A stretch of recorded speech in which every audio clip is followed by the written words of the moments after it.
আসলে প্রত্যেকে বলতেছে যে মাছ মাংস খাওয়ার সময় আমাদের অত্যন্ত সচেতন হওয়া দরকার, কারণ মাছ মাংসতে বিভিন্ন ধরনের কেমিক্যাল বা মানে হেভি মেটাল বা হরমোন গ্রোথ ইনজেকশন দেওয়া হয় তাড়াতাড়ি বড় করার জন্য। এখানে ফার্মের মুরগি এবং কিছু সামুদ্রিক মাছ আমি নিছি। তো আমি চাইনাতে প্রায় সময় দেখছি যে তারা একটা ডিভাইস ব্যবহার করে।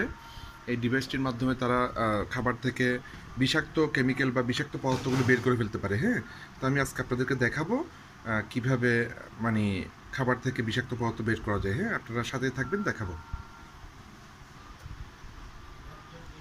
এখন মেশিনটা স্টার্ট দেব। এখানে আমি মেশিনটা স্টার্ট দেব। মেশিনটা আমি স্টার্ট দিচ্ছি। নির্দিষ্ট টাইমার আছে, টাইমিং সেট করলাম এবং স্টার্ট দিলাম। হ্যাঁ, তো কিছুক্ষণ পর আমি দেখাবো যে কি বের হচ্ছে। হ্যাঁ, এই পরিষ্কার মাছ মাংস থেকে কী বের হচ্ছে দেখাবো। হ্যাঁ, ওকে।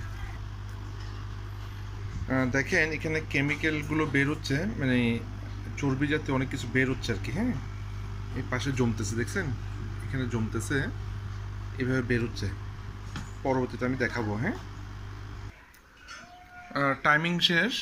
হ্যাঁ, 0-0-তে আমরা একটু দেখবো। এগুলো হচ্ছে ওজোন গ্যাসের ফেনা। হ্যাঁ, এগুলো হচ্ছে ওজোন গ্যাসের ফেনা।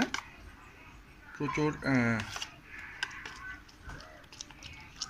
এগুলো হচ্ছে ওজোন গ্যাসের ফেনা, কিন্তু এইগুলো হচ্ছে ক্ষতিকারক চর্বিগুলো। হ্যাঁ, আমি আপনাদেরকে দেখাচ্ছি। হ্যাঁ,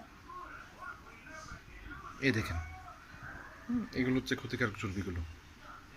ঠিক আছে, এইভাবে এখানে এখানে অনেক আছে। হ্যাঁ, এই দেখেন, এই এগুলো হচ্ছে ক্ষতিকারক সেই কেমিক্যালগুলো। হ্যাঁ, এখান থেকে অনেকগুলো। হ্যাঁ, এইভাবে করে যদি প্রতিটা খাবারকে পিউরিফাই করা যায় তাহলে অনেক সুস্থ থাকা যাবে। হ্যাঁ, ভালো থাকা যাবে। এখন এগুলো অনেকটাই কেমিক্যাল মুক্ত খাবার। হ্যাঁ, এখান থেকে চিংড়ি মাছও আছে। হ্যাঁ, বিভিন্ন কিছু। তো ভিডিওটা উপকারী মনে হলে শেয়ার করবেন, হয়তো আপনার একটি শেয়ারের কারণে অনেকজনের জীবন বাঁচতে পারে। ধন্যবাদ, ভালো থাকবেন।